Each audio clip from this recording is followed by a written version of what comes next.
All right, y'all, we are back in the building, y'all. It is freezing cold right now. The snow is on the ground, and I'm actually just filming in the car. Like, I'm parked. So no need to worry if I'm driving right now, because I'm not. I'm literally just sitting here in the car because I felt like y'all, like, for some reason, like the car videos. So I was like, you know what?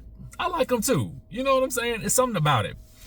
Anyway, we're talking about Real Housewives of Potomac today, and we're going to be talking about episode 13 of season 9, and it's called Rumble in the Jungle.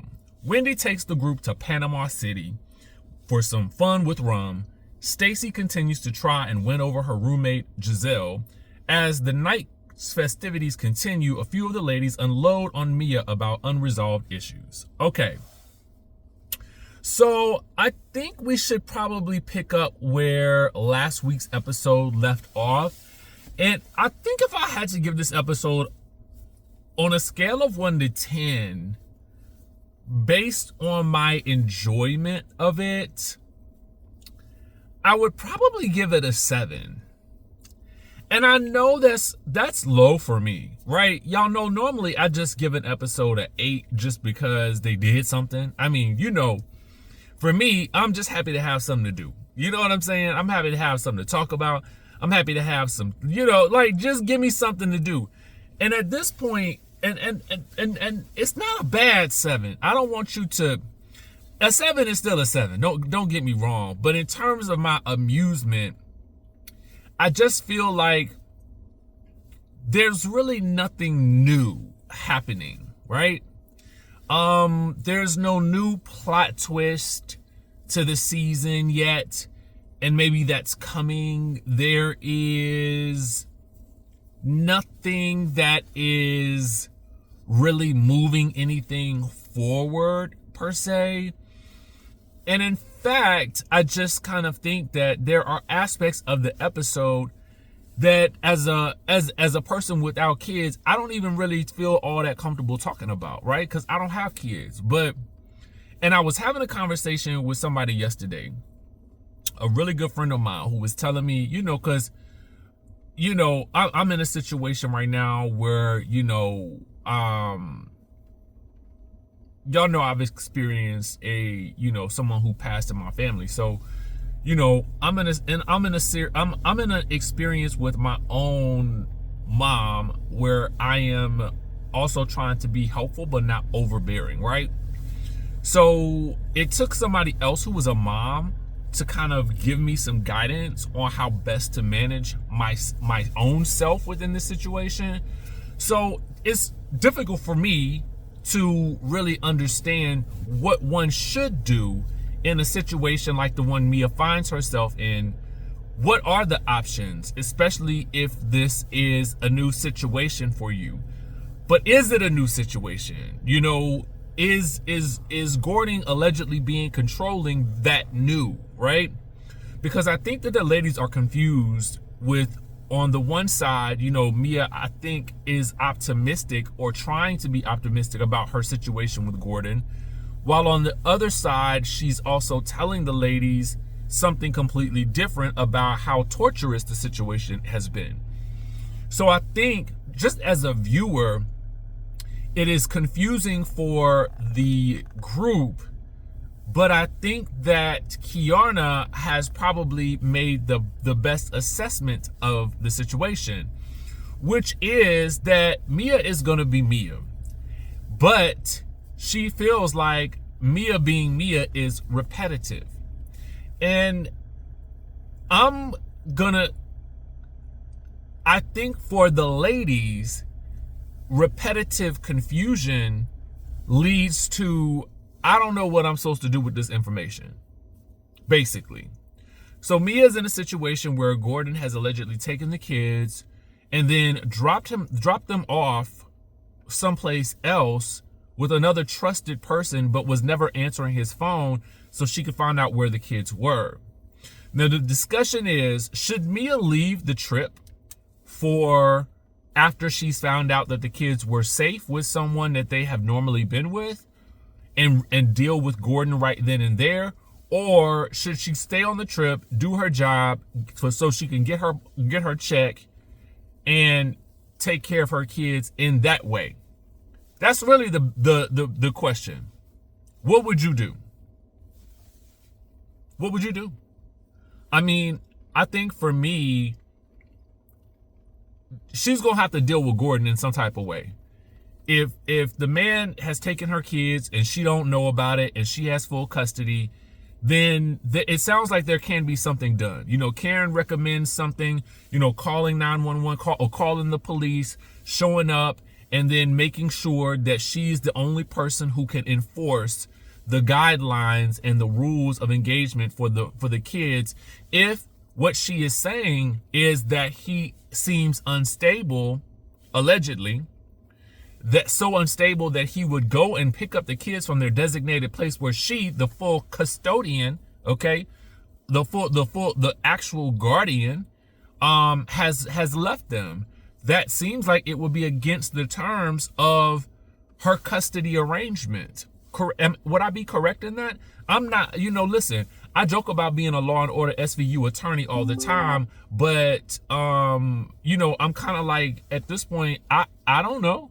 I don't know what one is supposed to do, you know, and Ashley is very much like, I would have left this trip, you know, and Stacy is like, you know, later on, Mia's like, well, when I leave the trip, I'm going directly to see Ink. Now, we learned that Mia's other son is also in Atlanta. So now, is it a situation where the ladies are questioning, okay, where are your priorities? Is your priority going to be with the two kids who have been dropped off and then dealing with Gordon, or is the priority going to be Ink and your other son? I'm not sure where one is supposed to put their priorities. So again, that's difficult for me to navigate. So we're in some territory that, to me, I think as a viewer, as a reviewer, it's just hard for me to really say, because, you know, I ain't trying to talk about nobody's parenting. I ain't trying to talk about how nobody raised their kids, because everybody raised their kids differently. You know, for me, you know, there's a conversation where Ashley tries to, you know, she's been told by Jacqueline what happened after they've gotten the situation settled with the kids, she and Jacqueline, Mia and Jacqueline. So on the bus on the way into the city, you know, Jacqueline sort of whispers to Ashley, you know, about what happened that morning. And so, you know, Ashley very much is like, oh, my kids, right? And rightfully so. But when she talks to Mia, she is just kind of like, well, you know, I'm definitely concerned about what's happening here. But I'm also concerned that you double down on what was going on with you and Gizelle. Now, we will later find out that Mia has apologized to Gizelle off camera. Now, here's two things that I think, right? One, if she apologized, I'm glad it was stated and left in the episode that she apologized off camera. But for a lot of people, myself included, I do feel like if you disrespect somebody in public, you probably need to also apologize in public. I don't think that it means that the apology was any less sincere in private. But I do think that you also have to show the apology in order for us, the audience, to really move forward. So you're probably gonna have to do it again. That's just, I mean, I'm talking about the mechanics of how a reality TV show works. I don't care whether you like somebody, you dislike them.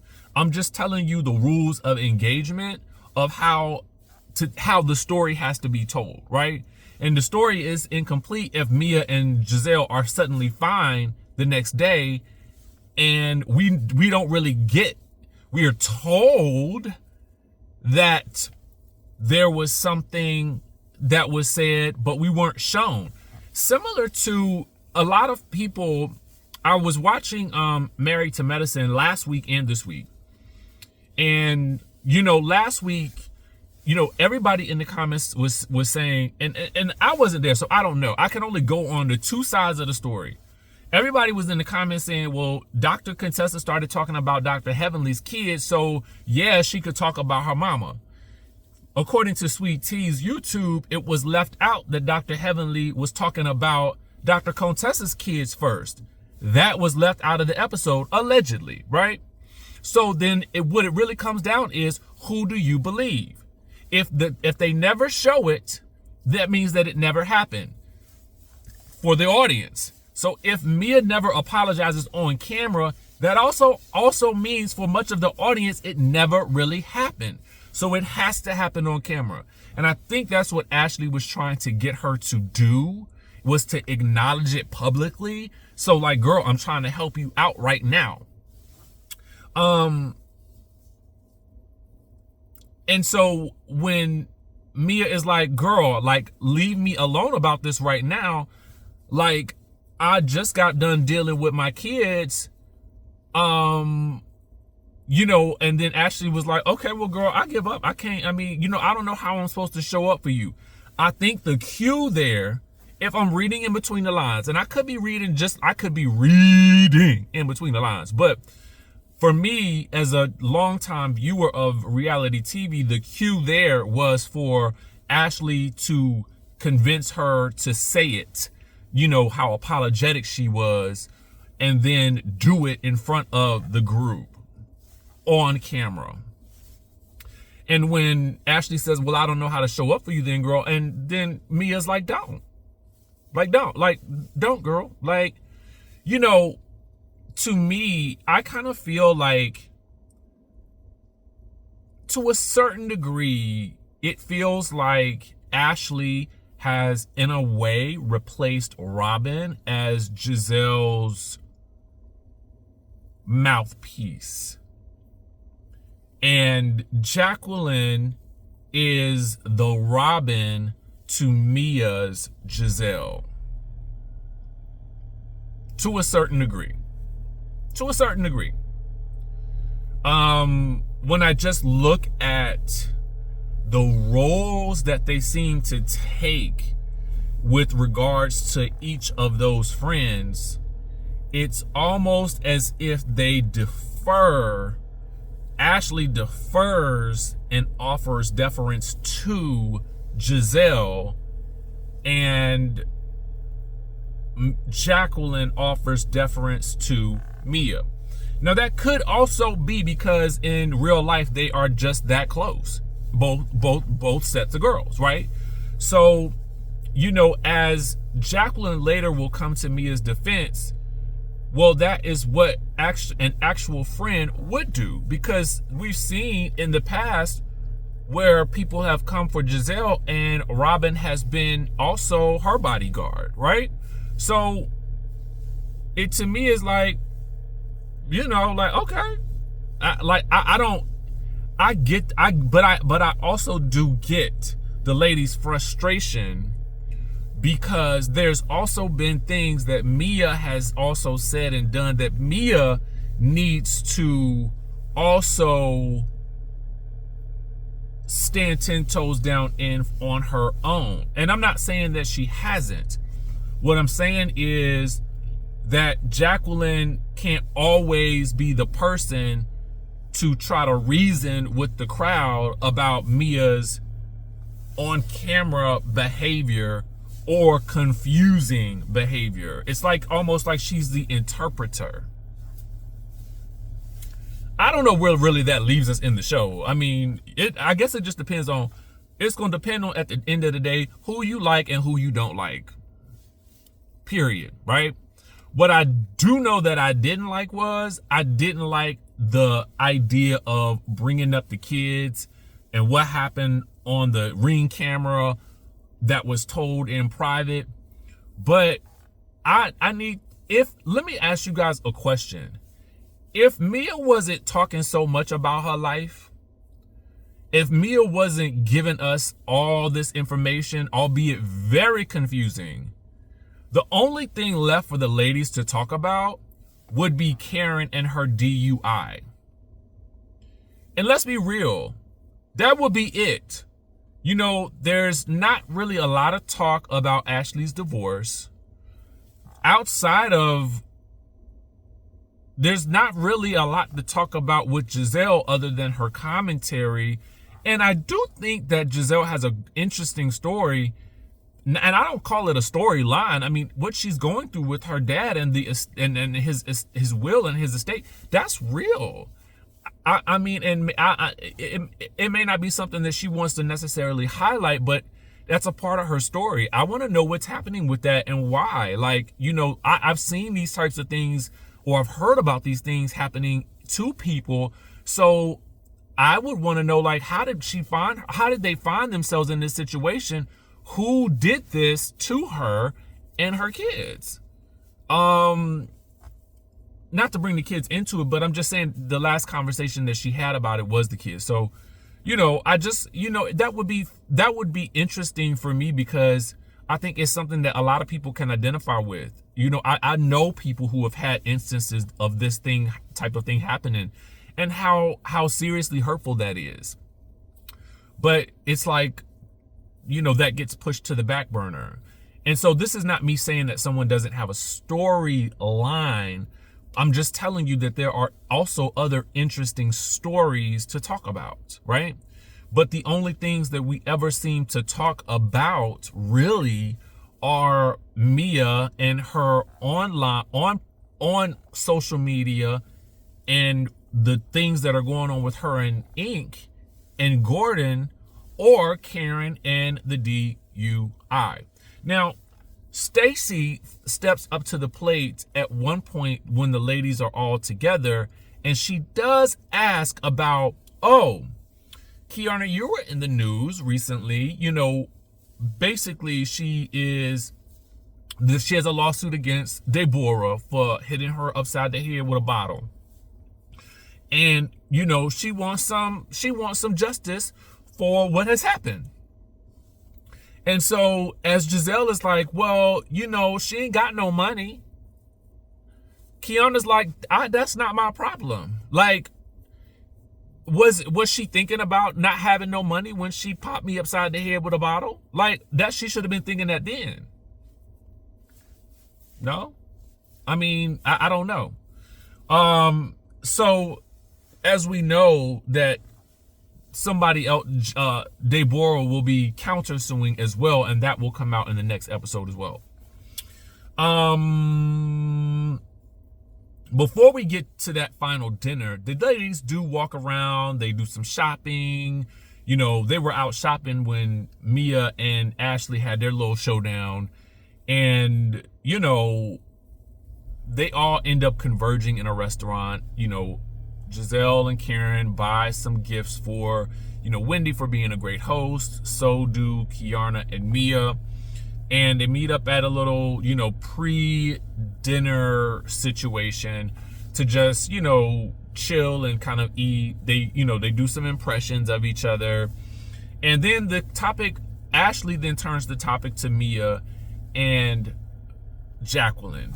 Yet again, it's like, I thought, Ashley, you were so upset about the situation with Mia. I can't imagine that you would even want to talk about her at this point. But here we are yet again asking some more questions about Mia. If y'all don't really want to talk about Mia, if y'all don't really want to give Mia any energy, then don't keep bringing it up, right? Like, to me, it's like, I get that you don't want to talk about it. I get that you might be confused about it. But it's also then like, well, what else are we going to talk about? Jacqueline, were you and Ink and Mia all together? Did Ink eat your cooter? And it's like, you know, Jacqueline also in the business of honestly oversharing, because let's face it, no one on this show is sharing this much. So it's like, when the overshare happens, half the group is like a gasp, like, oh. But Ashley, you too know that you also had an untraditional marriage. So while I don't think that Ashley is judging, I also don't get why she'd even want to be talking about Mia at this point, because I thought you were done. I did. And if we really want to be done talking about it, like, let's just be done talking about it. Let's talk about something else. Something else has got to be going on. Okay? And that's my other thing, right? So we're all confused about the Mia and the Gordon and the Ink. We're also confused about the Mia, the Ink, and the Jacqueline. How many times do we need to be confused? It just beats me. And I'm looking at this again. I'm looking at this. This episode to me was a casual watch. I'm just watching. I mean, it wasn't like I laughed at anything. The only thing I laughed about, as we'll talk about the blonde ambition of it all in a minute. That was the only thing that I laughed about. But you know, and some of the impressions were funny. But you know, were Mia and Ink and Jacqueline a thing? I don't know, because I don't know I don't know what's the truth of the matter. You know, Jacqueline kind of like hedges on if it was Ink. Then Mia says it was a best friend of Ink's. I don't know. It just like, it was 20 years ago, it sounds like, and to be quite honest with you, I'm not interested in that. I'm really not. I'm totally not. I'm totally not interested. So can we find something else to talk about, please? Like, whatever they was doing in the shower at the age of 18 to 25, I don't care. I don't care what anybody, I don't care what any of them doing in the bedroom. I don't care. And, you know, Mia also wishes that Jacqueline would just zip it. It's like, girl, stop oversharing with these people, because nobody's gonna understand it. And Jacqueline feels the need to justify it. Well, I was trying to find myself. And it's like, girl, like, you don't have to explain that. I'm sure every last person at that table done done something or slept with somebody in their past while they was trying to find themselves. Who cares? Who cares? Who cares? I don't care. I really don't. Like, as a viewer, I don't care about that. Give me some movement. Give me some interesting story, please. Something new. Now, I did learn something new. So actually, maybe I'm going to give it a 7.5. Wendy schools us after the girls come for, the girls really come for Mia at dinner. And, you know, Wendy tries to politely tell her, hey, as your friend, I don't know if the movements that you're making are the best right now. And maybe the kids being with Gordon is not for the best at this moment, based on what you're describing. Karen chimes in. This happened to me. I called the police and I had to go get my son, and I sent a clear message. You know, Ashley, yet again, chimes in. Now she's back on the, well, you know, Mia has an untraditional, you know, sort of lifestyle and life. And so I think, though, that maybe what you're doing isn't in the best interest of all parties. I do think that the ladies are trying to give her some sage advice. I do. And it is only based on the fact that Mia has shared so much, right? But Mia, girl, you might want to take a cue. Is everybody else sharing the same amount as you? Because the group norm doesn't seem to be that. So then you have to ask yourself, if the group norm is really not sharing much, then I don't know. Because the viewers are getting, when I read through comments on pages, the viewers seem to think you're doing too much. So maybe in this group, oversharing is not the thing. You're going to have to find a fine balance between what you share with these ladies and what you keep for yourself. Like, that's the reality of it. And it continues to put her in the hot seat. And now Jacqueline has to be her knight in shining armor, you know, and try to save her. But at the end of the day, you know, Mia is like, and we also learned that, you know, well, Gizelle is like, well, you know, Mia's like, Jacqueline says she's trying to protect her kids. And Mia's like, yeah, but Gizelle's like, well, I'm trying to protect my kids. And Mia's like, girl, I apologized to you last night. And Gizelle is like, but if you really meant it, you would have apologized when you said what you said when you doubled down at dinner. And Mia's like, well, I'm sorry, you can't, you are very picky and choosy about how and when you want to accept apologies. While that's fair, but I also feel like when you disrespect somebody in public, apologize in public. It's not, I mean, it's not hard to do. I never understand why people have a hard time apologizing. It is really 2 words. You know what? I'm sorry. I'm sorry. You know, it's so easy. I'm sorry. And just mean it. That's it. So anyway, you know, it was at this moment that I learned, after Mia has called them miserable bees, and everybody's like, not me, girl. Wendy says it's those 613 girls, those 613s. And I was like, what is a 613? Because I was like, maybe it's the area code. So I was like, what is that? And so Wendy's like, oh, that's the color blonde Mia has. And I was like, oh, best moment of the episode to me. Best sequence in the episode.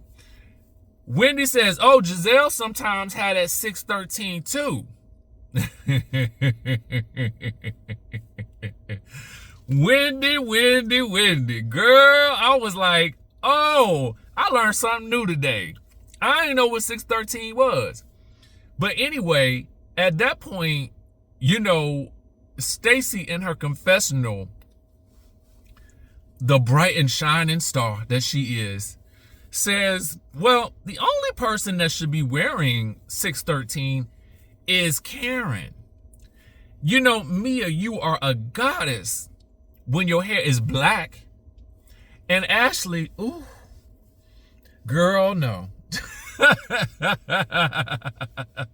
That's why I put all the ladies in the blonde.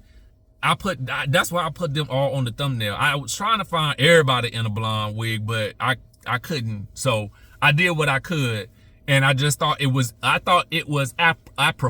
appropriate for our discussion today. I meant to start off with the blonde ambition of it all, but I did end with it. So there you have it. Okay. And then Gizelle throws in a little shot to me, and she's like, yeah, I mean, you was blonde when you was a stripper. And Mia's like, I was an entertainer. I was blonde when I was an entertainer, and I think I look good now.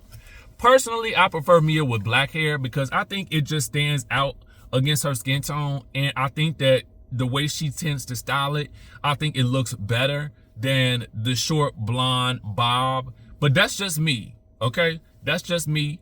I agree with Stacy on that one. I think she looks better with the dark hair. I do. I think that the blonde that she is wearing washes her out.